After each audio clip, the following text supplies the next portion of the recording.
Ah, hello, everyone.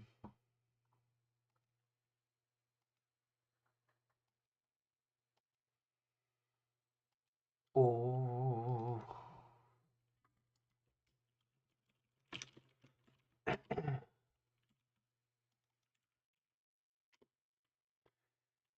who lives in a pineapple under the sea?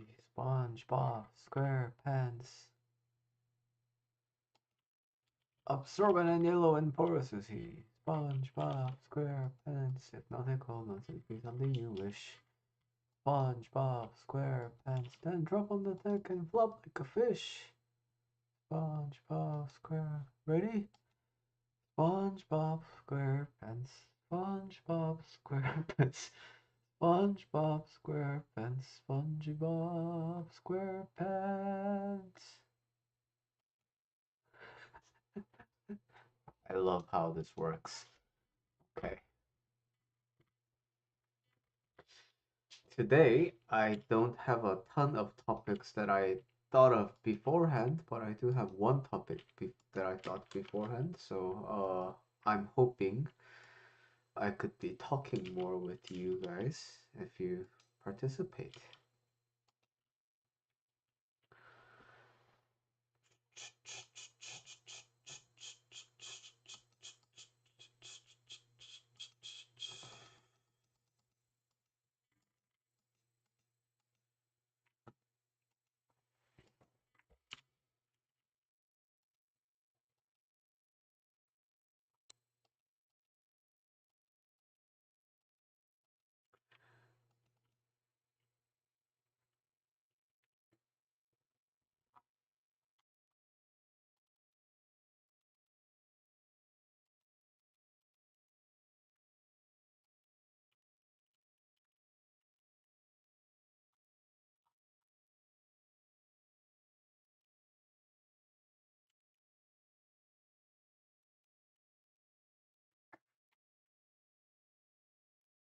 Oh, having a bit of a back pain.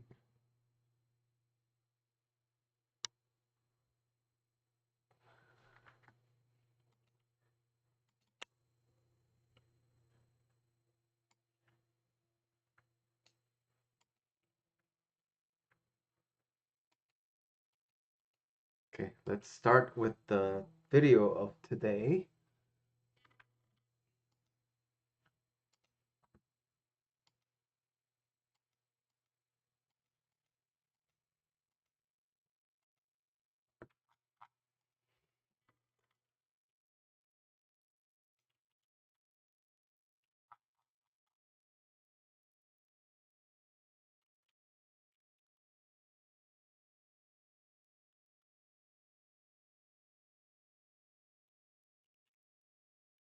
Oh, man.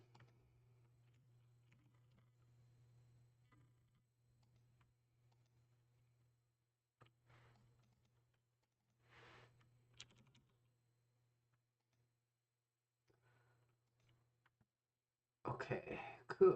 Now this is a little more readable. Oh, what the heck? No, I don't want that. Wait, what?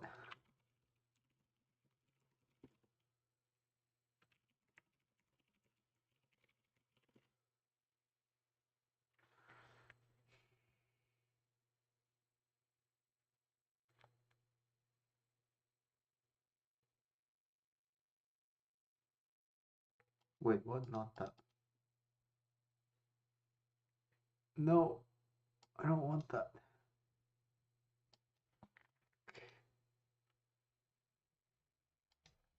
Okay, here we go. Yay, okay.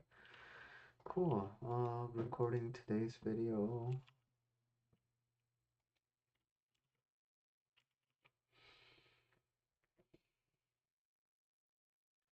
Before I start recording, just to talk a little bit about this beforehand, I got a reply today about what I discussed yesterday about the experience of being addicted to pornography, and the response is basically like, how do I get out of this? Well, I changed this into a dot dot dot, but I think contextually maybe it's important to discuss what I wrote as well. So I'm gonna do that first, and then I'll get going. Okay, let me delete some old videos so that I can make sure that I have enough space on my computer. I got into this new YouTube channel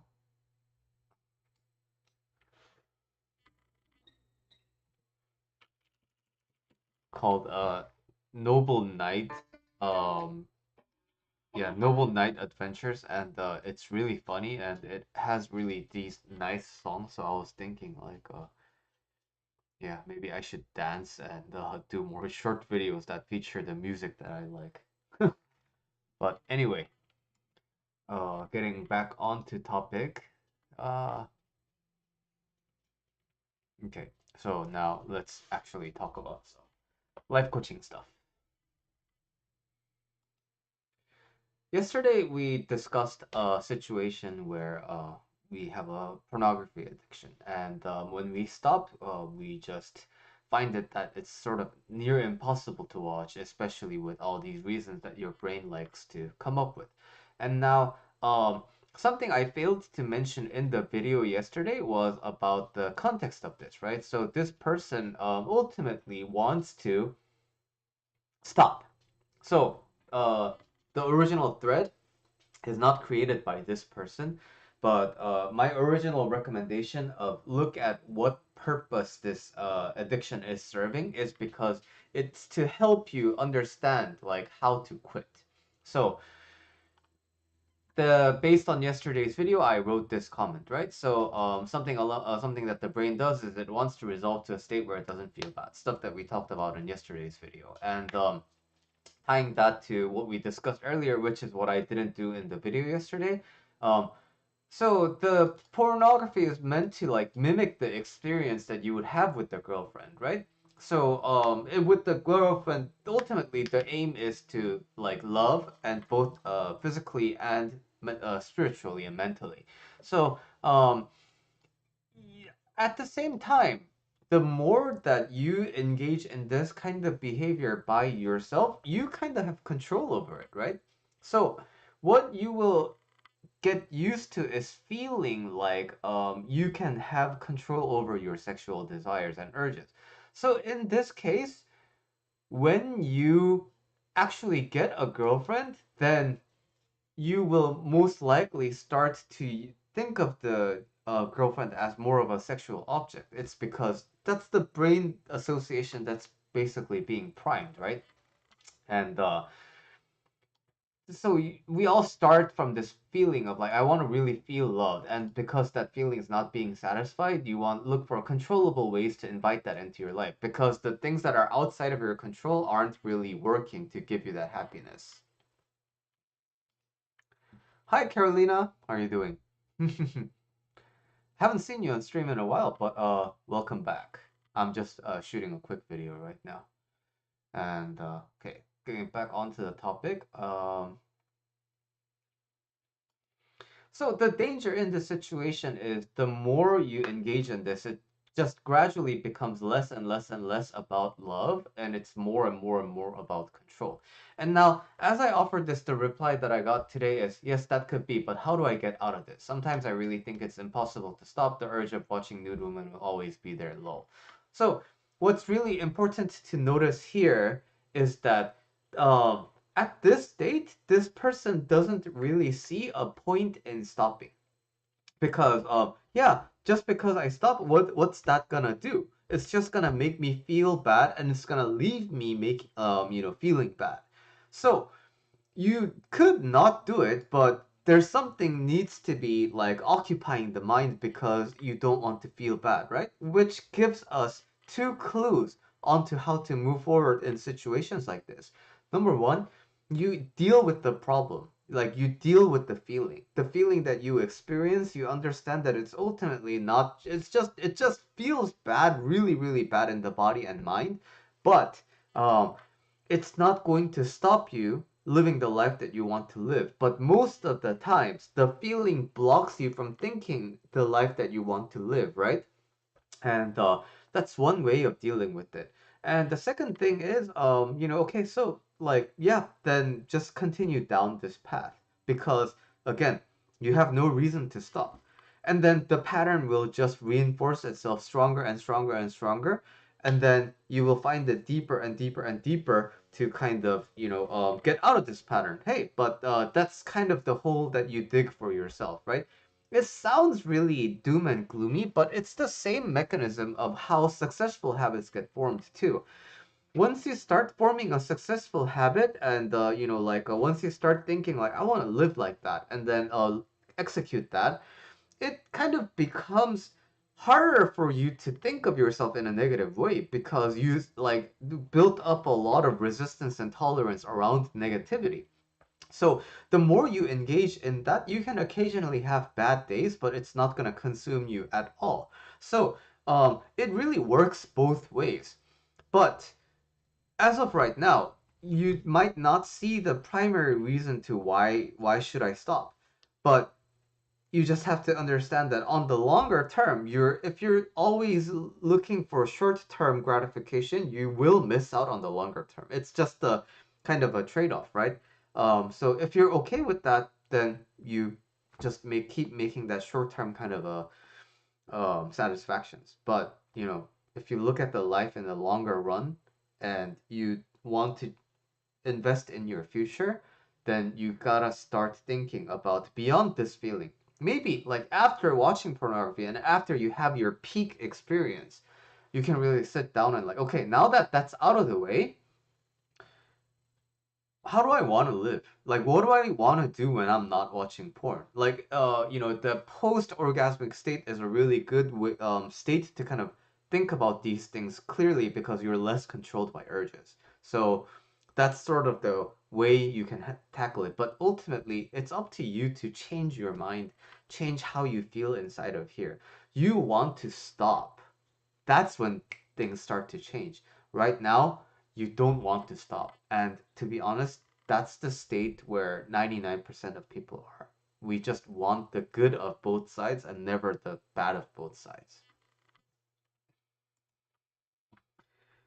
Ended up becoming a bit of a grim video, but that is the reality of these situations. And yeah, but Carolina, how are you doing? Whoa, don't stop showing me ads, please. Okay. Since Reddit went public, I see a lot of ads that just start autoplaying. So now I'm looking for some other things to kind of reply to. Ah,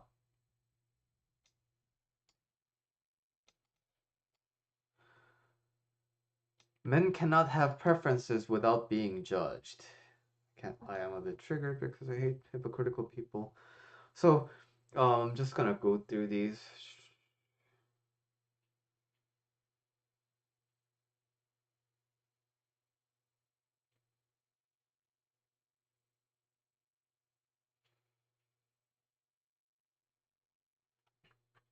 Yeah, so these kinds of really big anger and these kinds of big venting, it comes from really being trapped inside of your own mind. I'm doing really well. It's the end of February, and I had a business coaching program that went on for the entire month. So it's the last day of the program, so my students are feeling a little bittersweet. And I was talking to many of my students because the program is ending. But yeah, other than that, all good. But something new I'm teaching is starting. So there's always gotta be an end. There's always a new beginning. But in the long run, we're all in the continuum of things. So that's how I'm doing right now. Yep. Yeah, but this person claims that it's the entitlement that bothers me, but at the same time, this kind of statement is like entitlement, right? you think that the world can't have preferences without being judged. I mean, you think you are owed your preferences without being judged. And when world doesn't necessarily comply to your demands, you feel angry and you're bothered by the entitlement. And this is a general pattern that you see in life coaching. What people project outside, they usually tend to do inside as well. And this is, I think, a good example of that. Yeah, it is very nice. But it's important to recognize that, every perspective is valid in some point. So we have to understand that this person is really coming from a place where they're not feeling understood. They're not feeling I mean, not unconsciously, unconditionally validated and loved. And that's a nice feeling to have that everyone should deserve, right? What's up, Denise? But unfortunately, the world doesn't really always work like that. And so this person is likely tired from feeling like everyone is judging them because their experience of how they navigate through life, it largely depends on how other people perceive them. And to no fault of this person's own. And that's just how generally life tends to happen. We care a lot about what other people think about us.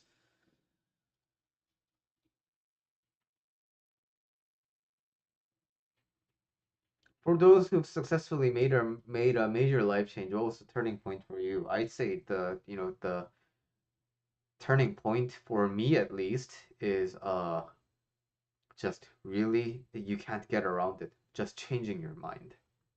Like not not looking for ways to go the easy way. And again, that has value and that really makes room for creativity and things like that. But if you solely rely on your creativity, then you're most likely not always going to get what you want. So you always need a balance if you want to have a well-rounded life. If you're willing to kind of accept that sometimes you'll have a really hard time, then I think you can do kind of whatever you want. But ultimately, I think the ability to change and decide and change how you are feeling, I think that's a really important asset to have. For example, I'm streaming right now, right? But there's nothing stopping me from like, you know what? I don't want to anymore, and I can just abruptly end the stream. And if I can do it that way, I have to understand that that power is innate inside of me, and I can access it anytime I want. Anytime I want to not do something, I can stop. Anytime I want to do something, I can do it. It doesn't mean that I'll always feel like doing it, but the feelings just will have to wait. Because what's more important? It's my will. Feeling myself hating humanity more and more. In general, just by reading this, when you hate humanity, um, it's a lot about. It comes back to self righteousness and ego. And the I like when in general when people feel like this they have a bigger sense of I'm right and other people are wrong, but that's how generally these types of problems go. But let's give it a quick read. I consider myself a bubbly person, but lately everything seems so evil. So this is again already saying that I'm a bubbly, loving person, but everything else is evil, right? So this dichotomy involving me is kind of a recipe for making you feel bad.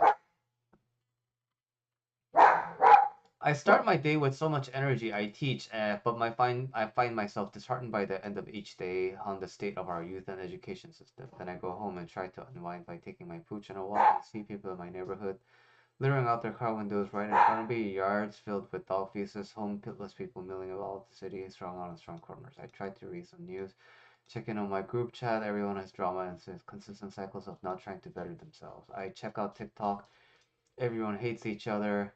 Try and read every new work seems to have dark and hopeless elements.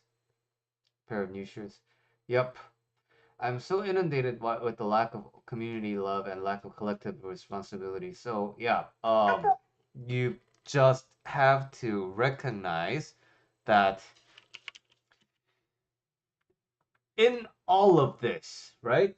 There are so many things that this person can be doing, but they're not, right? So they can be inherited by the state of our education and youthful education system, right? And they can clean up the litter, which is something that they can totally do. They can pick up other people's dog feces if it bothers them so much. They can help feed the homeless. They can, like be the support in the group chat, share what's good things about, how progress of bettering themselves lived, and things so on. So like again, the point isn't to like say this person fucking sucks. It's less about that.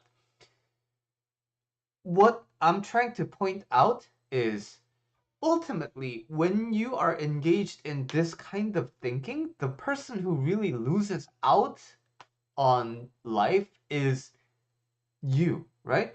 We want to feel good. And so we have to pick up after ourselves. And this is basically like saying, I need other people to comply to this standard that I have so that I can feel better.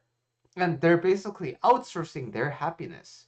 And that is um, why they hate humanity, right? Because they can't control how other people behave. So that's where the discrepancy comes from. And so, in general, if you find yourself feeling a lot of hatred towards other things, a good thing to reflect on is the me versus them.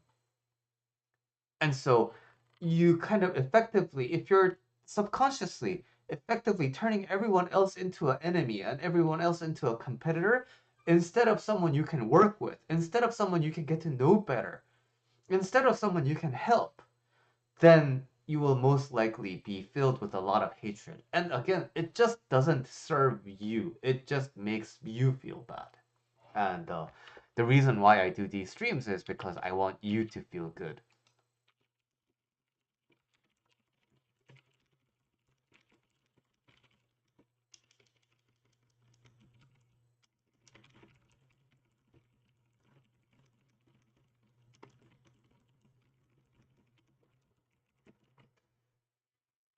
I feel like only women are only interested in me when I act like I'm not interested.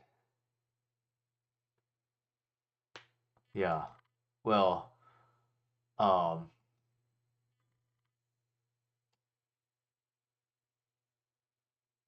again, well, this is kind of the universal phenomenon, but it's generally, again, all in here, right?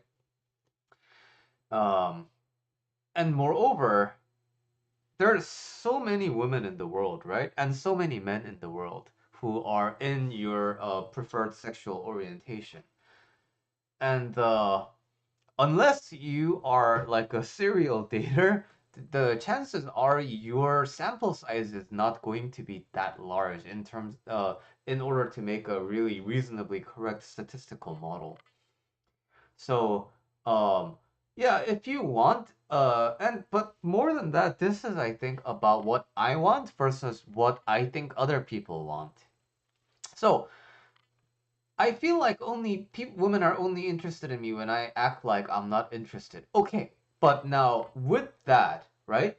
Like, then what do you want to do? Right? Again, this is kind of outsourcing the power, right? So okay, I'm interested, but if you're not, okay, good. I'm gonna move on to the next opportunity or the next person. But if this kind of a dilemma seems to rise when you're trying to optimize your chances of other people liking you, again, it has to do with other people's perception of you, right? So when I make videos like this, like my streams and my videos, they're not necessarily very high production quality, right? So other people can, and gotten comments like this before. You should hire a video editor, or like you should hire, like you should get a studio setup or something. But you know what? This is how I run my YouTube channel. I like it this way, and so what ultimately matters is me. and my experience, but these types of dilemmas arise when, again, the focus is on trying to please other people. Mhm.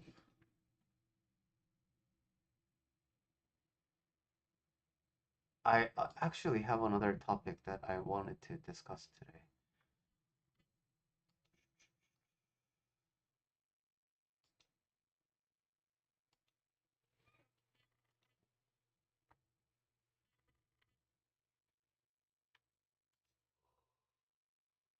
Ooh, I need to. It's from a private conversation, so I need to read and catch up a little bit.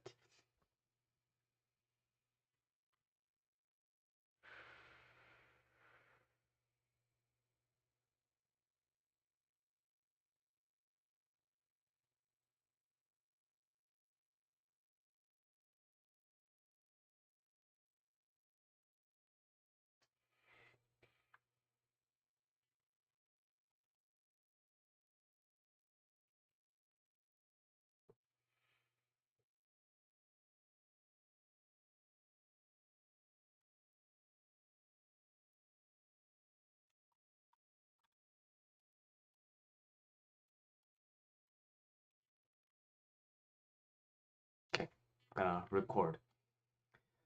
I got a question from a viewer recently, and something I talk a lot about in my stream is how much I did not enjoy my time in college, how much I was having a really bad time, and the viewer in question is kind of like in the age group of a college student, so they were asking me like because right now I seem really happy and zen and everything, and I seem very much at peace. So what is it that that made the college experience really bad? Well, um, so I wanted to kind of talk about my college experience and why it was so horribly difficult for me. I think number one is it has to do with my personality, my innate personality. I'm the youngest person in my family. So a lot of and I only have one big sister, right? And because of that family dynamic, I was always kind of the pampered one. And moreover, my sister was the bigger one, right? And so she's like the charismatic and the more kind of the present figure in our like family operations. She's a very like a big person energy wise. So because of that, I'm used to kind of being a side character in relation to a primary character. And when I went to college, I actually went with a high school friend. And so because we're from the same high school, we decided to become roommates. And we're both Korean, and so like everything works out really, really good. And so um, I got to learn that I didn't really, like we're all changing personalities as we grow up. But during high school, I didn't really fully understand my to be roommate. I just thought he was a pretty cool and chill person, who he really is. But the core of what I came to understood is he has a really strong social charisma. So he kind of became like the center of mass for all the Koreans at my university, in a very short amount of time. So the more I kind of participated in that, the more I became kind of an accessory. Now, who do I have to blame for that? Me, right?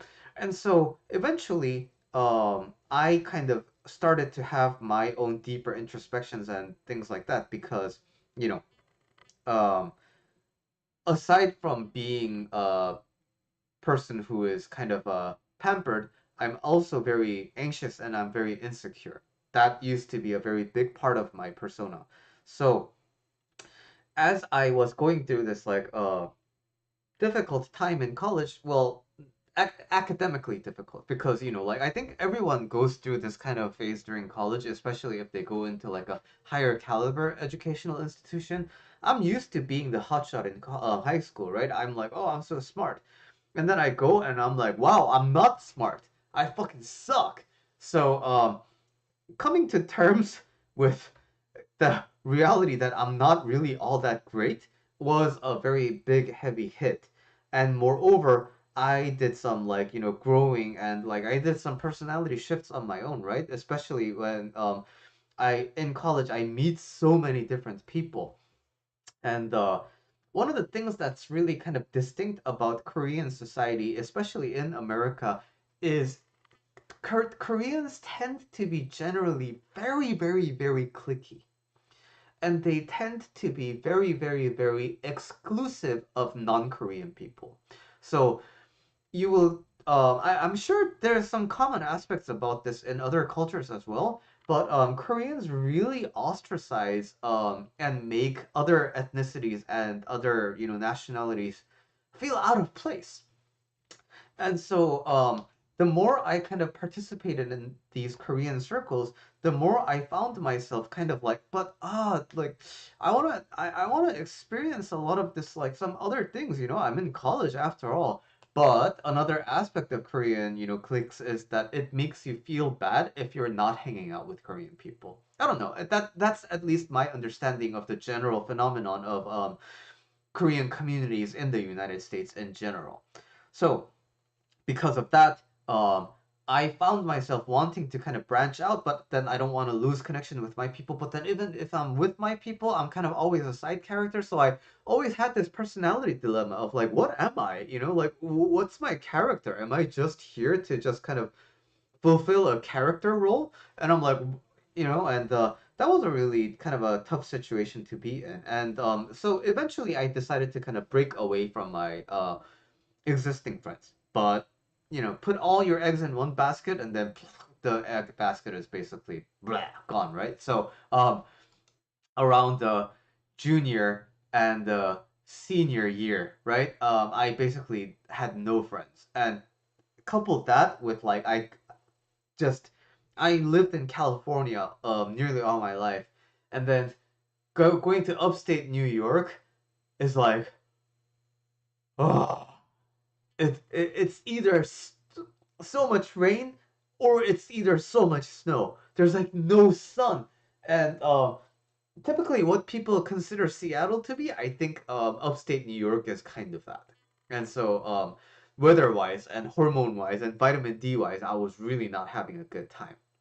And moreover, again, like academic stress was always there, and it seemed like I was a computer science major, so I picked computer science because I was generally good at everything, like sort of jack of all trades kind of situation, right? So I was like, okay, what major do I want to pick? Um, I'll just pick something that has kind of a future, and turns out I was pretty smart because I make a lot of money with computer science. But anyway, I decided to become a computer science major during sophomore year, which is like the last year to make that kind of a decision.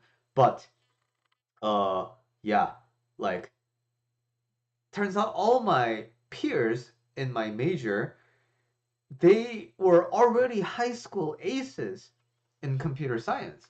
So having to compete in that environment was just like it was really stressful because it felt like everyone just got everything by listening to one lecture, and I just didn't know like what was going on, like what the fuck is happening in this class. And at the same time I was really depressed, so I wasn't going to classes, I was just sleeping all the time. So academically it was just really, really bad. And then I kind of got my shit together after I took one semester break, and then I went to Europe, and then did some solo travel, found myself, and after that kind of got a sense of what I want to do. And so yeah, I went to grad school, and grad school I met some really wonderful people there. And then the last year I had a somewhat of an okay time. I was like in a band. I performed. I had a really good time playing guitar, and like making music, playing music. That's where I really learned to fall in love with music. And I think I talked about this yesterday. When I'm playing music, I kind of forget about all the world that's surrounding me, and I think that's kind of story about how and why I was so depressed. And because of that, I started venturing out into like other online communities, and that's how I became this like fluent in like the online world. That's why I'm doing like YouTube and I'm like operating an online business and things like that. So hey, it all eventually works out in the end. You just gotta look at it from the really really long strategy. So like if you're going through a tough time right now, if you look at life in the long run and you can ask yourself, how can I use this really difficult time right now? How can I utilize this so that it becomes food for me in the future? And when you contextualize it like that, then even the bad time you're having right now can be an opportunity to kind of be a really good resource in your life. It's like the same thing as poop. In the toilet, it's trash, but when you put it out in the yard, it's a great fertilizer, right? So, uh, that's my story of my college experience.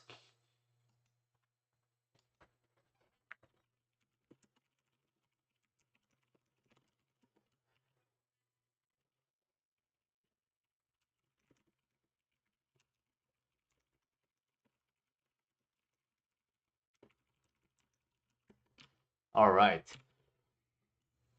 I have one more request video, uh, and it's a movie review.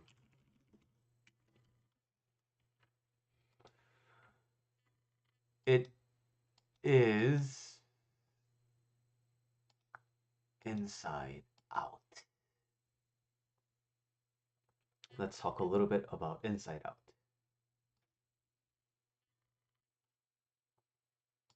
Did you watch this movie?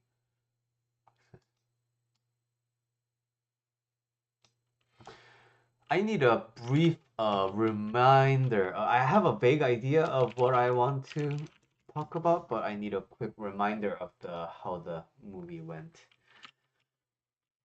and whether I agree or not.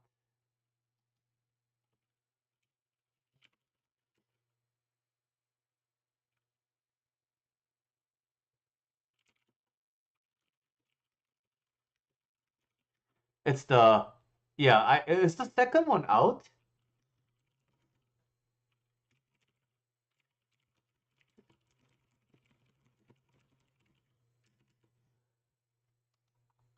So I'm reading the synopsis briefly. Okay, so Riley goes to Riley goes to a new town and then Riley starts like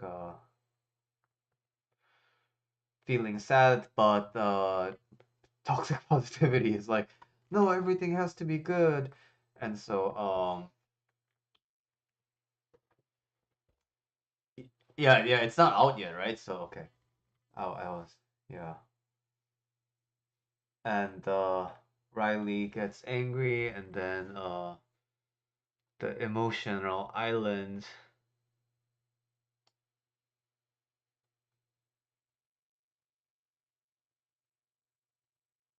and then Bing Bong.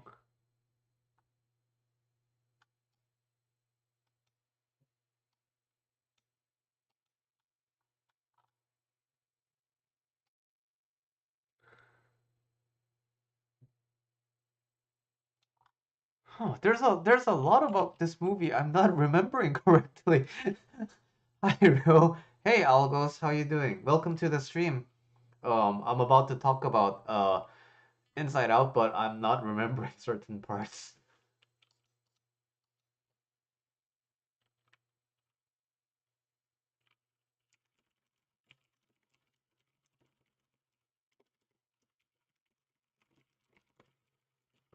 My day was good. I had a business coaching program that's ending today, so I've been ending that. Oh man. So Bing Bong. So the okay, I need to just do a quick refresh on the marbles are the core memories.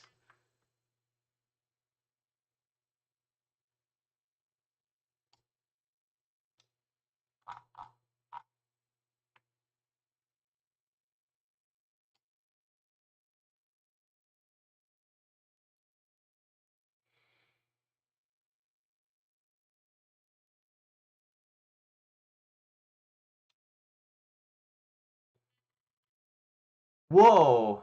You did 108 bows? That's crazy. Oh yeah, I need to make a video about that. Actually, before Inside Out, maybe I could do that first. Okay. Yeah, because a lot of people have been asking.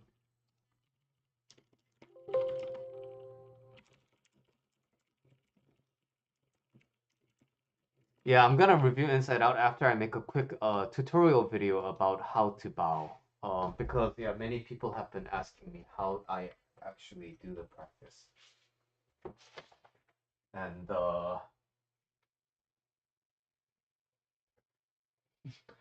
you can tell how filthy my room is. Okay, so now I need to really move my vacuum cleaner. There goes the vacuum cleaner. I have a little bit more space to myself. And okay, so now I'm standing here. And now let's do a test bow. And man, when I'm kneeling, can you see me? No, right? I need to move a little bit back like this. And now when I completely, oh, maybe I can go sideways. If you're new to this stream, you're probably wondering what the fuck I'm doing, but I it has a point. Okay, now you okay, maybe I should just move the camera a little bit down. Okay, that looks good.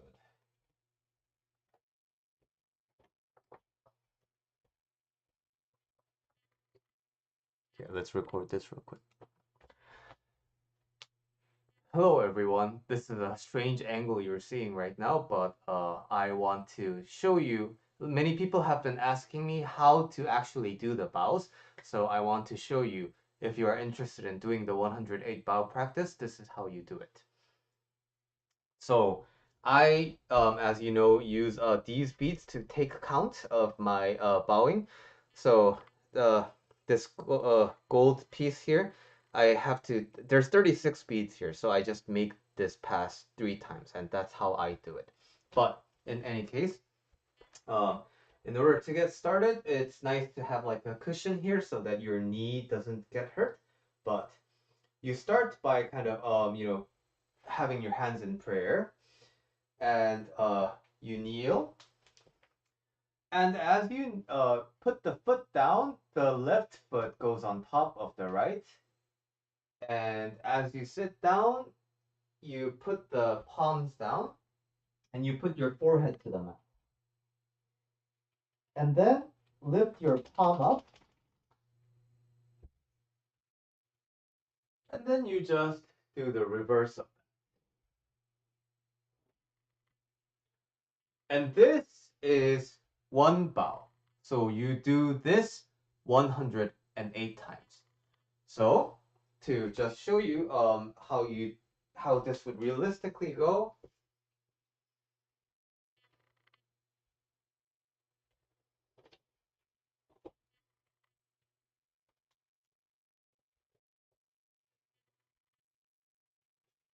Oops, my dog.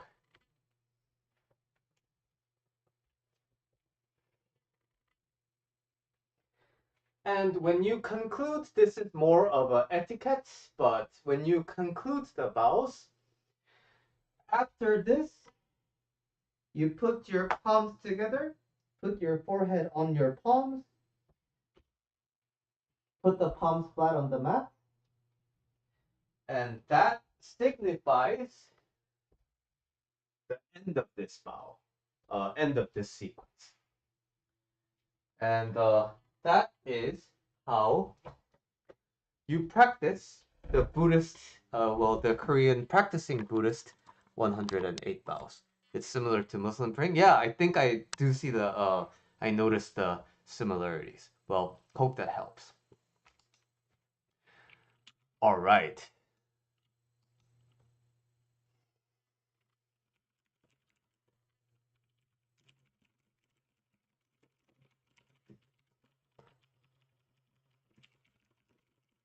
Now, what's the purpose? Yeah, it's it's a big thing in my channel, but the point is to when we want to live the life that we want to live, we always find ourselves with resistance.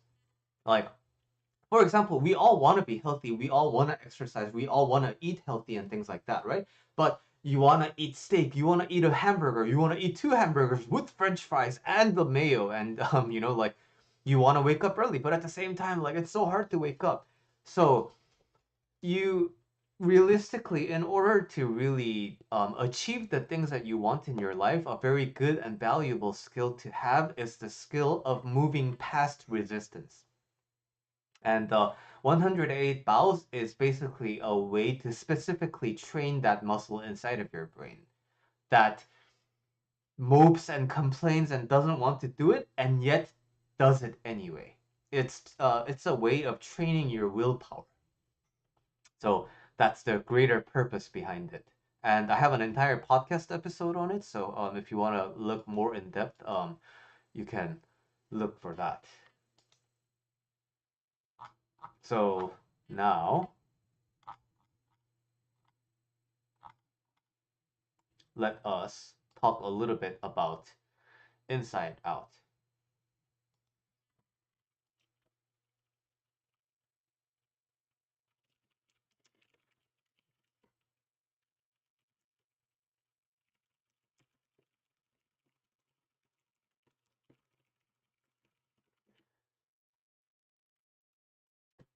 Welcome to another edition of Life Coach Reviews Movies. And today, by viewer request, I have the movie Inside Out.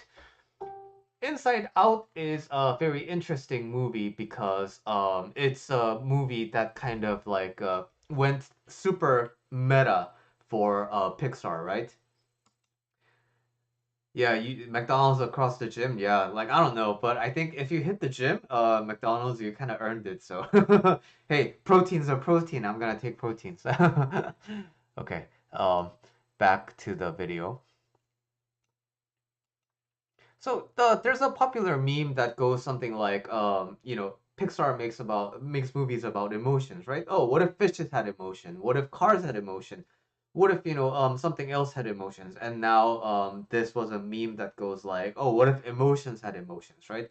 And so it's a very meta kind of a movie like that. But overall, the topics discussed in this movie are like the importance of kind of staying true to your emotions, regardless of the qualities of it, right?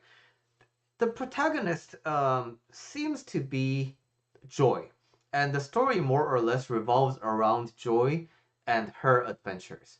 And in particular, Joy and Sadness kind of have an antagonistic and kind of a foil relationship with each other. So anything that Sadness wants to do, Joy tends to kind of come up and interject and kind of stop. And so there is that, to be completely honest, Joy has a little bit of that narcissistic tendency because everything has to work according to her plan.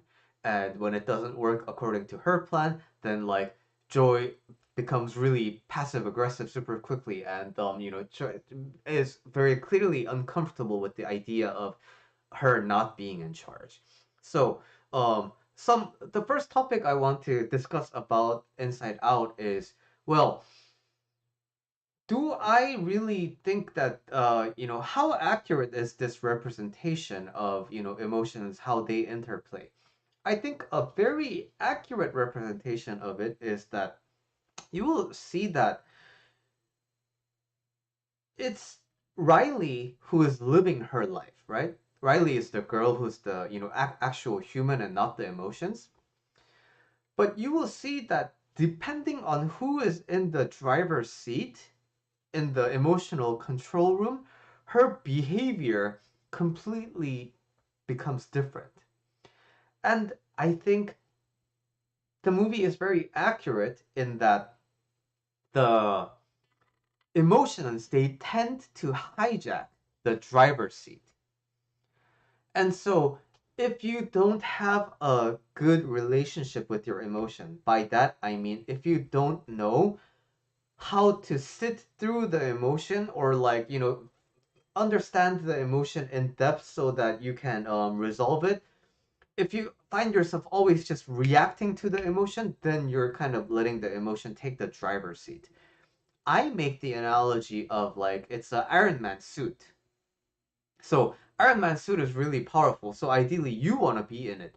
But it's like the Ant-Man, when Ant-Man is fighting with Iron Man, how Ant-Man goes into the suit and starts fucking it up. So kind of similar to that. So in terms of that representation, I think it is very correct. And moreover, we don't really get to see the distinction between Riley's thoughts and Riley's feelings. And some schools of life coaching argue that thoughts are more important. Some schools of life coaching indicate that feelings are more important. Based on my experience as a practicing life coach, I also believe that ultimately it is up to the feeling that determines the actions, right? That's how default 99% of people operate. But as you do more self development, you develop something called your connection to your will and your intent. Excuse me. And the more you get closer with your will and your intent in life, the more you can coexist with the feelings. Like your feelings can try to hijack you, but you're just going to seal off the command center so that only you can take control of what you do and what you don't do. So, in terms of like the representation of how normally people react with emotions, I think it's a very accurate kind of a display. The second topic I want to talk about is Bing Bong. And Bing Bong, I don't remember all the details of this movie, but one thing I do remember is like Bing Bong very heavily. Because, why? I cried. I cried like I'm a very emotional man, regardless of everything. But yeah, I just I remember crying a lot with when Bing Bong kind of went into the shadow realm. But in terms of the movie, the fate of Bing Bong tends to kind of signify the I don't know, is it too grim? It's like the end of innocence. And it's like her entering into the kind of the adolescent era.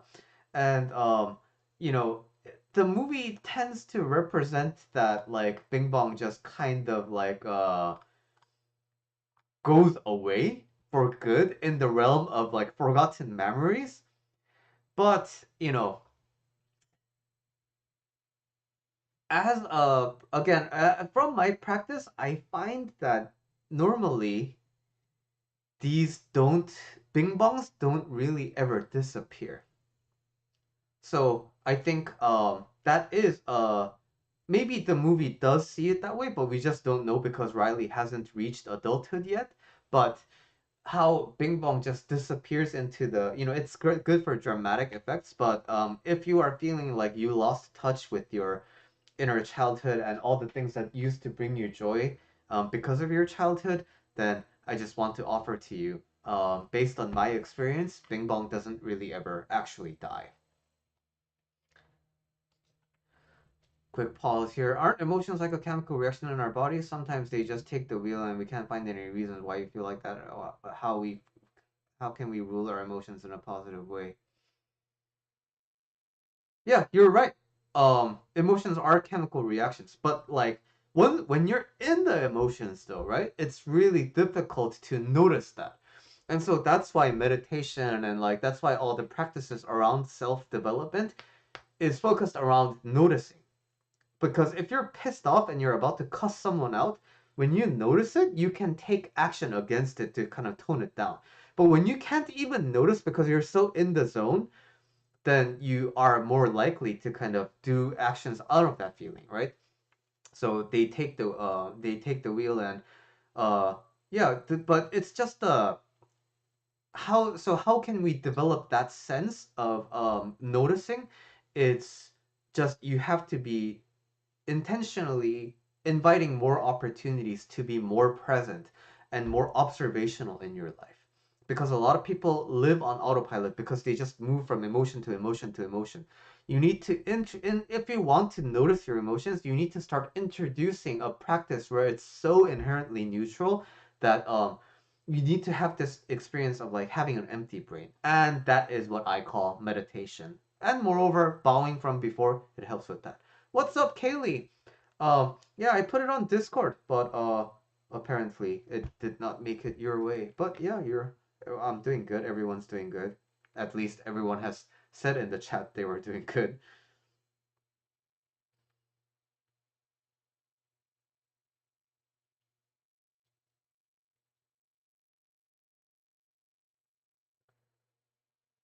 Okay, going back into the topic at hand.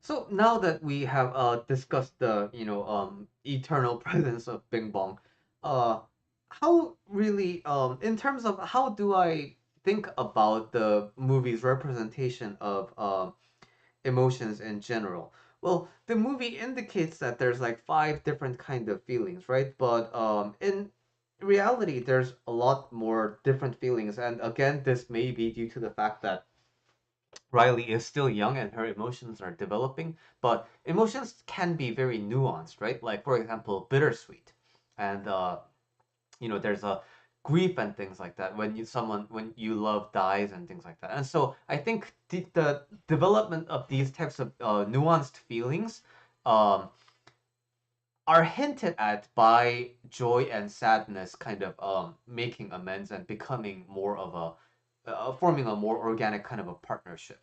So the movie does kind of allude to that, but in speaking from a Buddhist philosophy perspective, what Algos 570 says here, aren't emotions like chemical reactions in our bodies?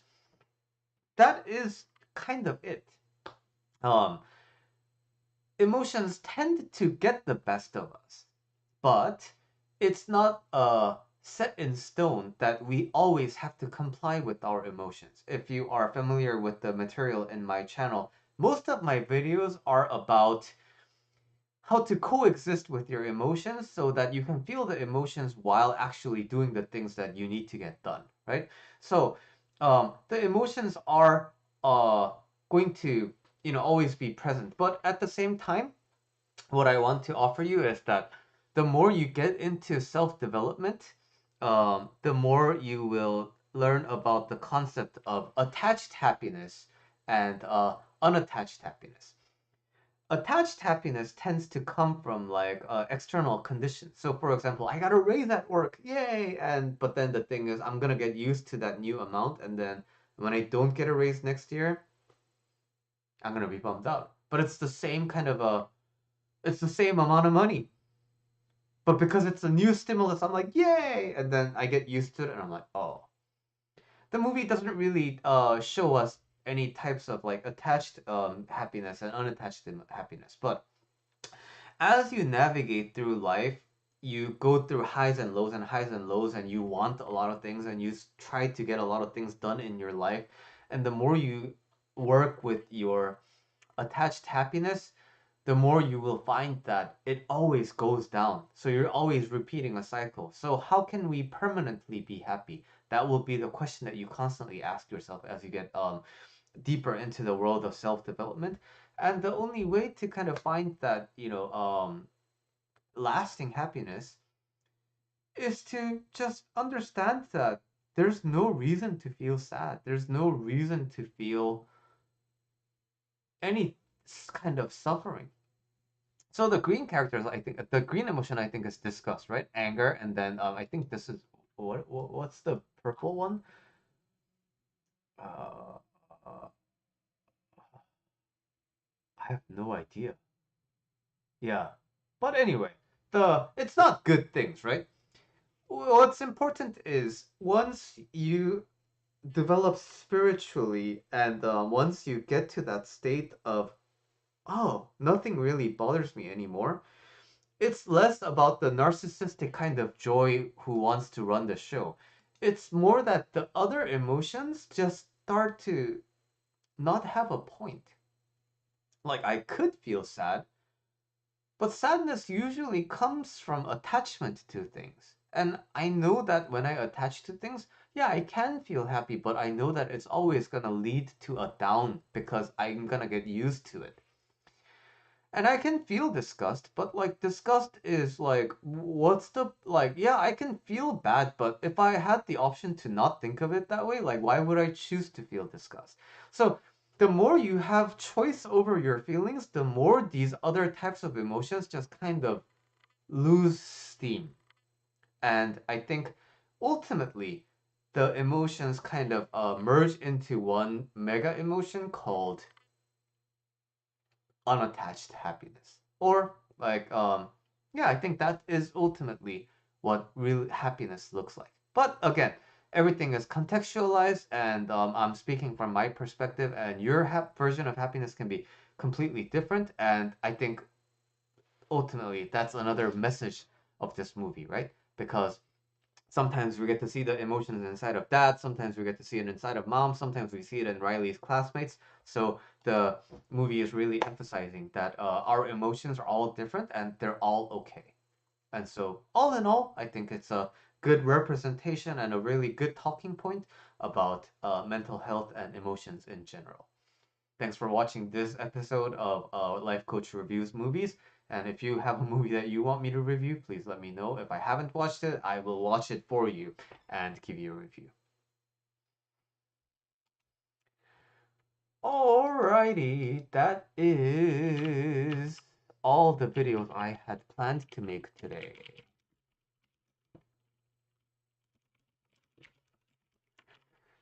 And I actually need to go to another live, but for a private group.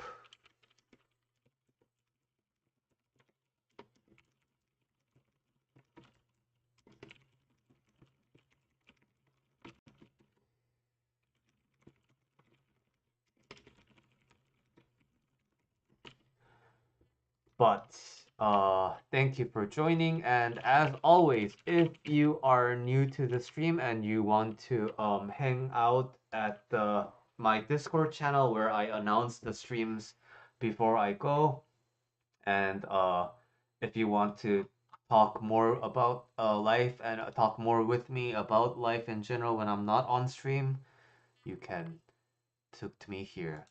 Why sometimes feeling sad make us satisfied? I know it sounds weird, but I was smoking cigarettes and sad music. Yeah, yeah, you want to be sad. Like, it sounds weird, but you want to be sad. The sadness has a purpose for you, and I know exactly what you're talking about because I used to be that guy. Like, I used to be like really sad and smoke outside and like listening to Radiohead and like crying. So I completely understand. So why that makes you feel like satisfied is because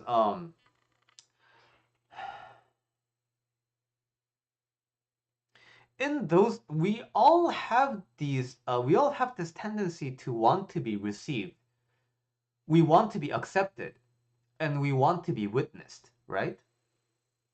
And when we're having those moments of really sitting with ourselves in our sadness and kind of like having that kind of really like quiet moment with ourselves, we're effectively doing that to ourselves. We're watching ourselves and we're being there for ourselves when other people can't.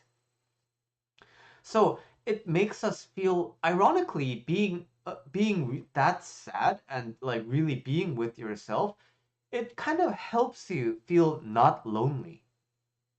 But ultimately, you end up lonely and like I don't know about lonely for you, but you end up feeling sad because of something. And that because it wants to make you feel loved and noticed. And your brain in order to fulfill that goes into this sad state. So for you, you want to examine what makes me feel sad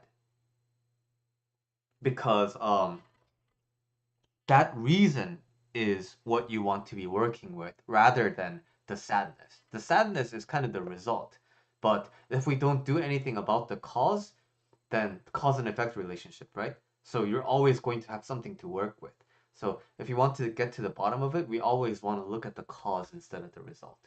So it's like yeah, it's like everything hurts and you're always eating painkillers, but then turns out you had something wrong with your body. It's better to know what's actually wrong with your body than just eating painkillers all the time, right? So uh that is what I have to say about that. And yeah, and being sad with yourself is kind of like accepting the emotion that it's gonna be there. So yeah, what works for you ultimately is going to work for you. And the purpose of my videos and the purpose of my streams is just to give you perspective and some ideas that you can evaluate into your life. And if you like it, then you can implement it into your life. But if you don't like it, good. Now at least you know something more about yourself because of this dick, like who's talking about all this shit. Yeah, welcome. You're welcome to my Discord at any time, and in general, you're welcome to my channel anytime you want to talk about stuff. All right, I'm gonna go to my next call, but thank you so much for joining as always, and I will see you in the next stream, which I will announce on Discord. Goodbye.